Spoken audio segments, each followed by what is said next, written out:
Apostle Dr. Michael Kwabena Ntumy's ministry has been characterized with twists and turns.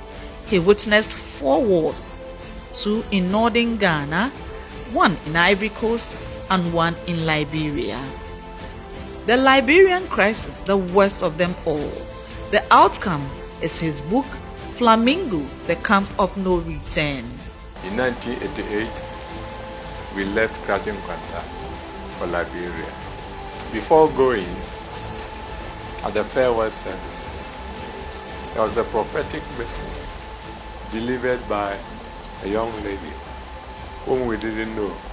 Thus says the Lord, my servant, I am sending you to where you are going. I am with you. I'll be with you. We are going to face difficult situations. Very, very dire situations. But I'll deliver you. I'll protect you. I'll increase your number as a family and bring you back. And thereafter, I'll honor you in ways that you cannot understand now. So, we look forward to greater things. At the point I asked my wife, what are the difficult things that the Lord said we're going to meet? Little did we know that the worst was yet to come. In December 89, we went for a national convention to a city called Marital City. Apostle D.K. Anai was the national head. On the last day of the convention, there was a prophetic message delivered. That says the Lord, I'm going to shake Liberia like a man shakes a tree. Many leaves are going to drop.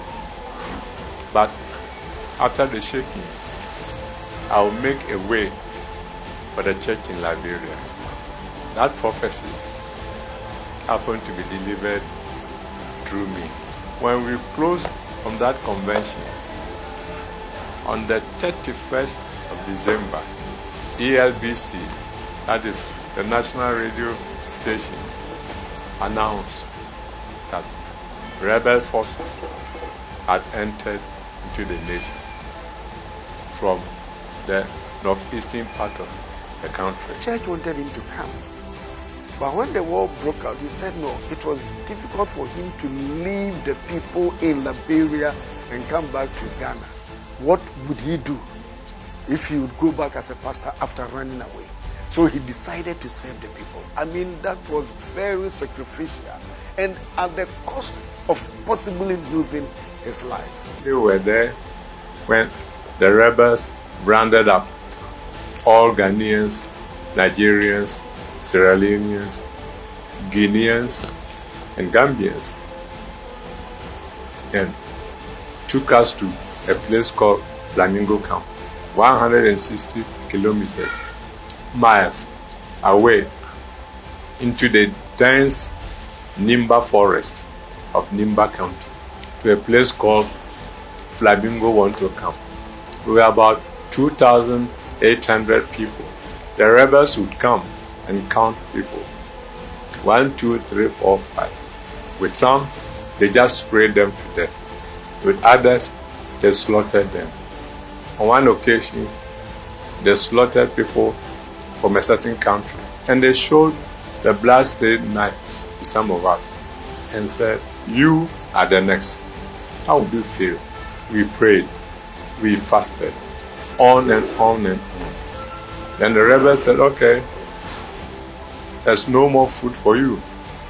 We entered into the phase of starvation.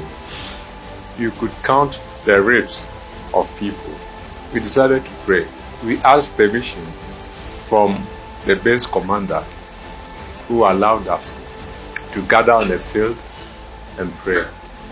And one day, during the service, there was a prophetic message that the Lord said He was going to take care of our food situation. He intervened and brought us food. Then the Lord promised again in another prophecy that He was going to deliver us. The Lord graciously delivered us from flaming gold. For somebody to decide to say that because of the love for God, the love for the church members, he's jeopardizing his life, the life of his family, in far away, in Liberia, is something else. You should be a certain kind of a man of God. Not to run away for your life, but to sacrifice so much for people, foreigners, excuse my language, that you do not know. Great man of God.